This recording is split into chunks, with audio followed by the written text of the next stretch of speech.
Mauricio Pochettino has left Chelsea.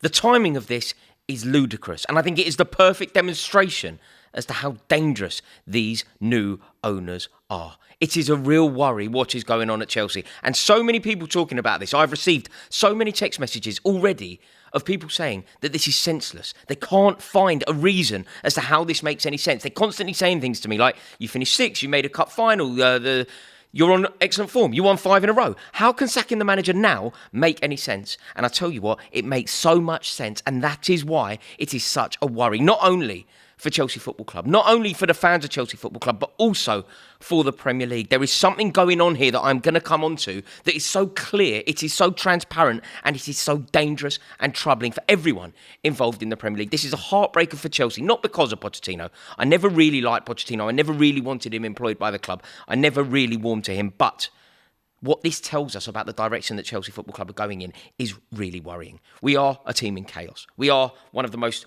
peculiarly run football clubs that I have ever known. In the 2 years of Clearlake, we've had 5 managers.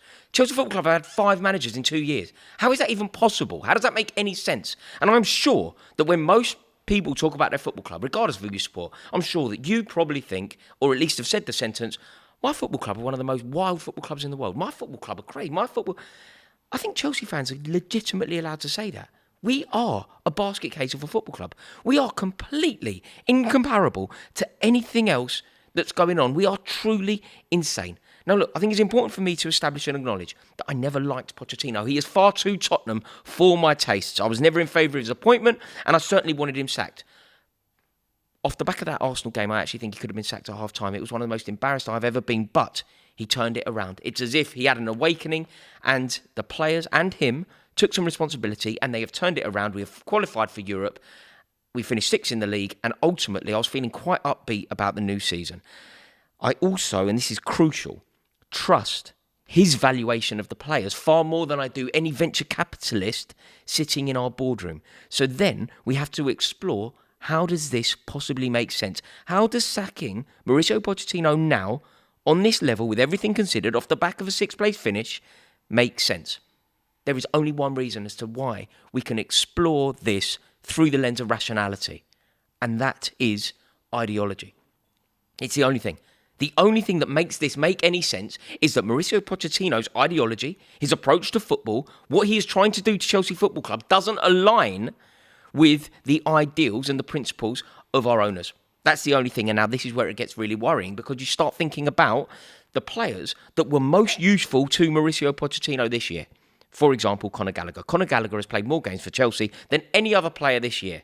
We know that the board are desperate to get rid of Conor Gallagher. We know that the board want to sell Conor Gallagher to try and balance the books because of their ludicrous approach to spending. So maybe the ideals don't align there. If you look at Chelsea's recent form, do you know who's a geezer? Top player for us. A player that should have played so much more football. But as soon as Chelsea found any rhythm, who played loads? Trevor Chalobah. An excellent player for Chelsea, a player that has done so much for us, and a player that can certainly contribute to Chelsea next season. He's another player that we are led to believe will potentially find a new home. So you can see what this board are doing. You can see that Mauricio Pochettino, 2 of his most useful players, 2 players that he would clearly like to build upon next season, suddenly doesn't quite chime with what the board are trying to do. And this is a real worry. So rather than make it work, rather than allow Conor Gallagher to stay, rather than allow Trevor Chalobah to stay, they want to sell those players. They will do anything in order to sell those players, including getting rid of the manager that has backed those players. I also think that some of the players that they have bought in haven't really worked. I don't think that Mauricio Pochettino is particularly fond of Nkunku. Chelsea's best form this season has undoubtedly been without Enzo Fernandez in the team. Enzo Fernandez has been a flop. He isn't good enough to play for Chelsea, and Chelsea are better without Enzo Fernandez in the team. That is a fact.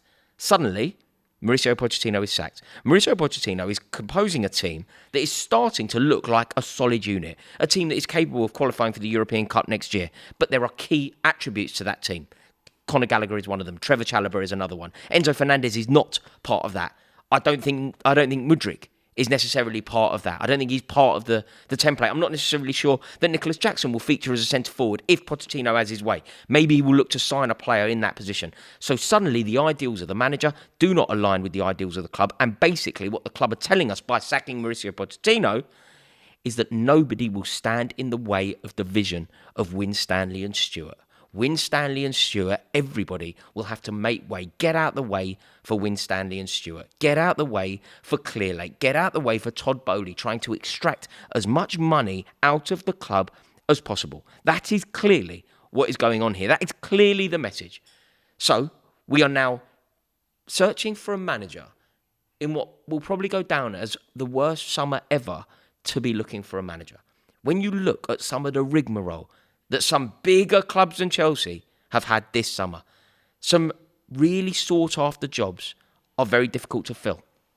Bayern Munich have struggled. There was a time when Barcelona was struggling. The Manchester United job could easily become available. Liverpool most certainly did not get their first choice, and they ended up getting Arne Slot. You know, an interesting manager, a progressive manager, a noble appointment, but we don't know. And generally speaking, off the back of success in the Eredivisie, you do not get the Liverpool job.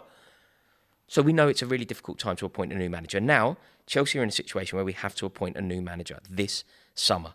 And some of the names that are being linked to this job are so underwhelming. I'll tell you who can definitely not be part of this.